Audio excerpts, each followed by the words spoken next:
The technique I'm about to show you is what finally got me into single digits after hovering around an 11 for 6 months. Today I'm going to show you how to measure which thoughts produce the best shots for you. What we need to do is test our swing thoughts to see which ones are producing results we're happy with. So what I want to do today is 2 separate tests.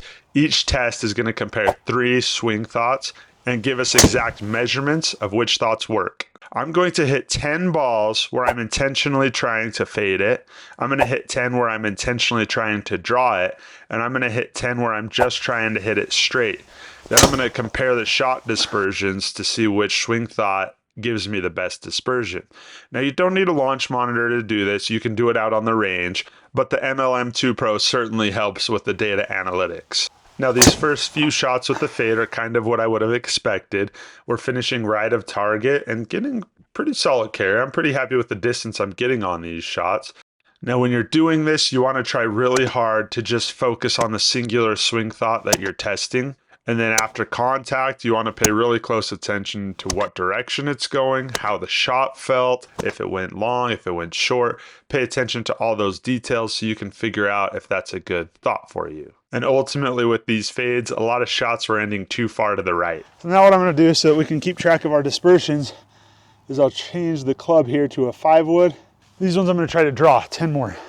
Now from this test, I immediately learned when I go from trying to hit a fade to trying to hit a draw, I hit a lot of snap hooks. Over the course of these 10 shots, of course, I hit a few good ones. They're really long, good straight shots, but I immediately learned that I can't produce an acceptable shot dispersion when I'm trying to draw the ball. Now, one important thing to note, you can't just do this one time and then say, oh, I know what my best swing thought is. A lot of us are going to change on a day-to-day basis. That's why golf's so hard. You can't replicate the exact swing over and over and over again.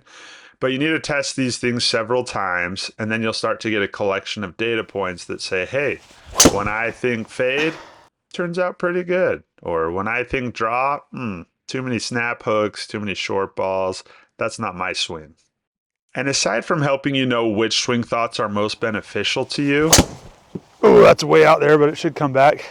it's also going to help you have better feel on the course. So if one certain swing thought isn't working for you, if you've done thorough testing, you know other thoughts where you can create a predictable result. It's so awesome knowing which swing thought is most likely to give you the best shot, but it's even more awesome knowing if that swing thought is not working for you one day, you have other ones in your pocket that are going to lead to good shot dispersions. Testing your swing thoughts side by side like this is going to make you such a diverse golfer. And if you don't have a launch monitor, like I said, it's not a big deal. You just need to focus Oh, that was so bad. on some key metrics. So you want to pay attention to where it's starting versus where the curve is. You want to pay attention to if you hit it fat, if you hit it thin. Pay attention, was it out on the toe? Was it on the heel? Was it low on the face? Was it high on the face? Ultimately, impact is what matters. That's what's going to control your flight. And whatever swing thoughts produce the most consistent, clean impact are the swing thoughts you're going to want to focus on. I'm doing all these tests today with driver, but it's well worth your time to repeat these tests with your short irons, your long irons, your fairway woods.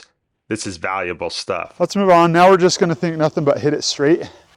All right, final swing thought in this first set of 3, just hit the ball straight. Now, a lot of people think this is a bad thought because they say it's too unpredictable. You might go left, you might go right. There's less control over shaping a shot consistently. Now, while that's true, I don't care if some go left and some go right if the overall total dispersion is tighter than what it is with my fade swing thought or with my draw swing thought. And that's exactly what I discovered here, testing it against the other 2 side by side.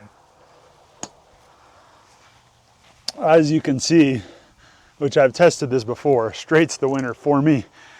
Everybody has different preferences. When I'm thinking fade, concentrating on keeping my arms more out here and coming kind of across the ball. When I'm thinking of draw, just the opposite. I'm letting my club head dip a little on the top of the backswing and focusing and pushing up through that. Straight, I'm just looking at that club path, trying to keep my club face square, trying to keep my path square. It's simple.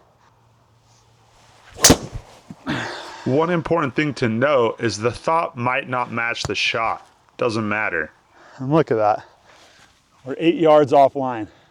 with 265-yard drive. That's fantastic. That's wonderful.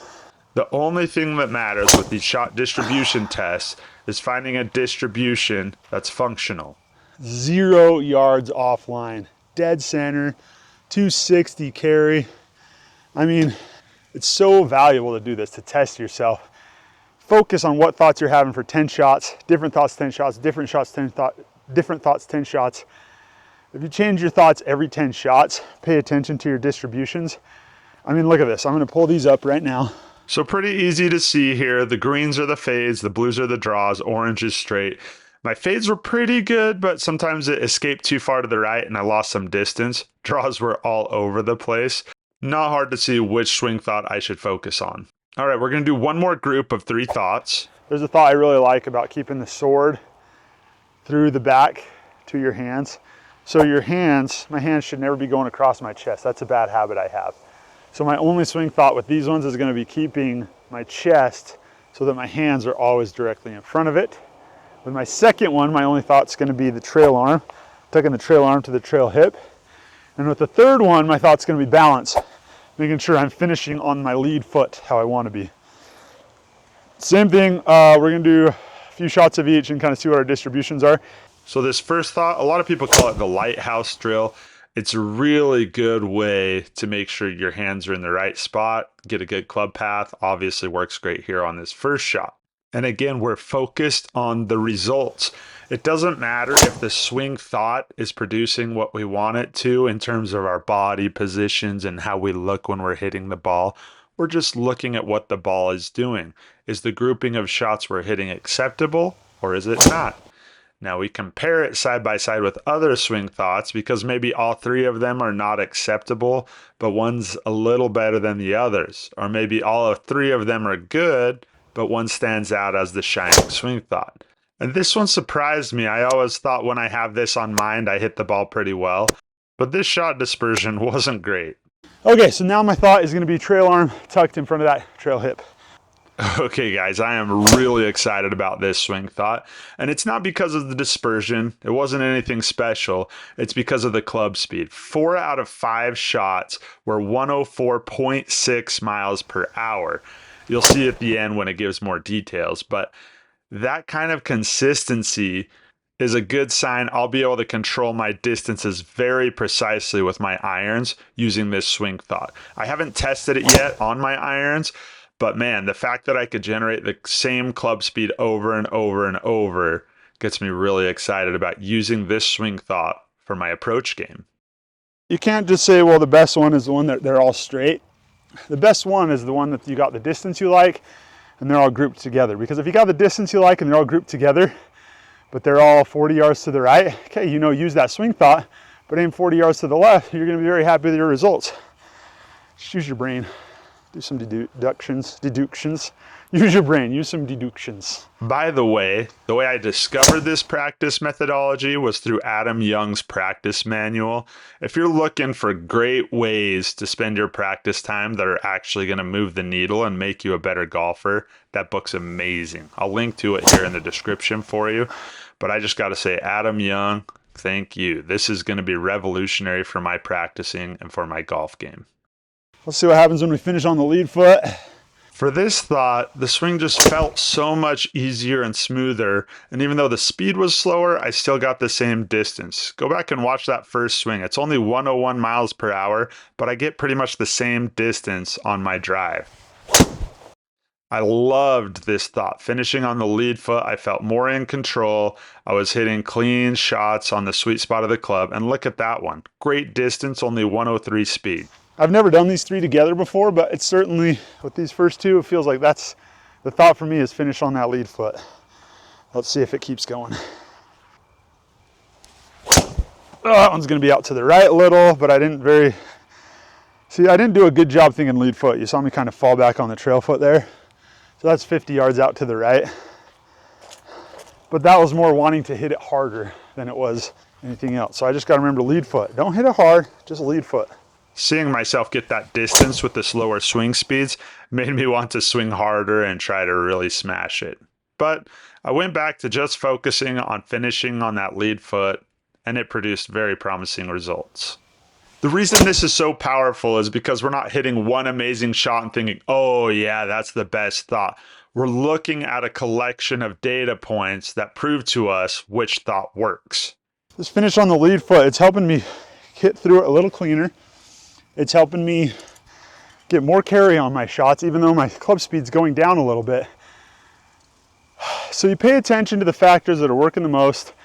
You'll start to be able to combine those factors and just optimize, optimize, optimize. If this is how you practice, if you go to the range and just hit a bunch of balls and be like, oh, that went right, let me try it left, oh, that went left, that's not gonna do a lot of good. Use factors like this to measure what you're doing, figure out which factors make sense for you to think about, and you can start hitting the ball a lot more consistently. Now, a weak mental player like myself is still gonna try to hit it hard. See that one, I tried to add a little more speed, combined with finishing on the lead foot. My club speed was 112. When I've done my speed testing, I've never gotten that. And that didn't feel like I was trying to kill it. But 260 carry, that's really good. I mean, that's solid, obviously, good distance. You know, straight, fade, or draw, straight was the winner.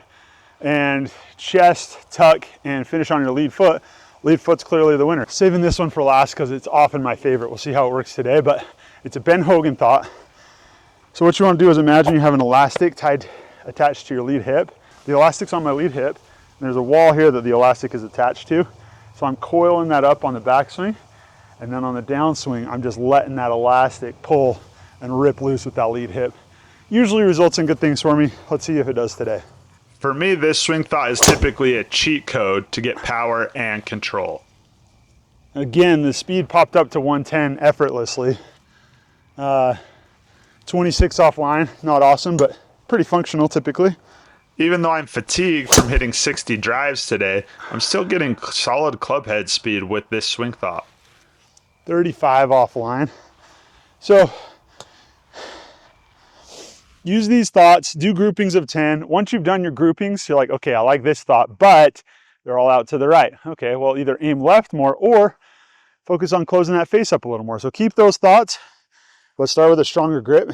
So instead of your thumb being down like the weak side of the grip here, just turn it a little and then do the exact same thoughts. So I've been finishing out to the right here. I'm gonna get a stronger grip, same thoughts, let's see what happens. We're still doing that elastic Ben Hogan thought. Knowledge is very helpful. I know a stronger grip closes my face and gets rid of that slice. That stronger grip gave us a draw. It's such an easy way to fix 250 carry. a consistent right miss. Rolling out to 270. And what were we on the side carry? Look at that, 8 yards off. Beautiful. Same exact thoughts, I just changed my grip. If you're using a launch monitor, I would suggest starting a new session for every set of 3 swing thoughts so it doesn't get too jumbled up like this. But you can see those bright pinks are the bonus elastic hip tip. A couple of outliers, but overall the longest, fairly good dispersion. Now I did it with driver today. You can do it with your wedges, you can do it with your irons, you can do it with anything. It works. Just practice different swing thoughts, measure the results, see what thoughts you should be having that are getting the best results. It's not rocket science, it's pretty simple. Go do it, let me know if it works for you. Thanks for watching, we'll see you next time.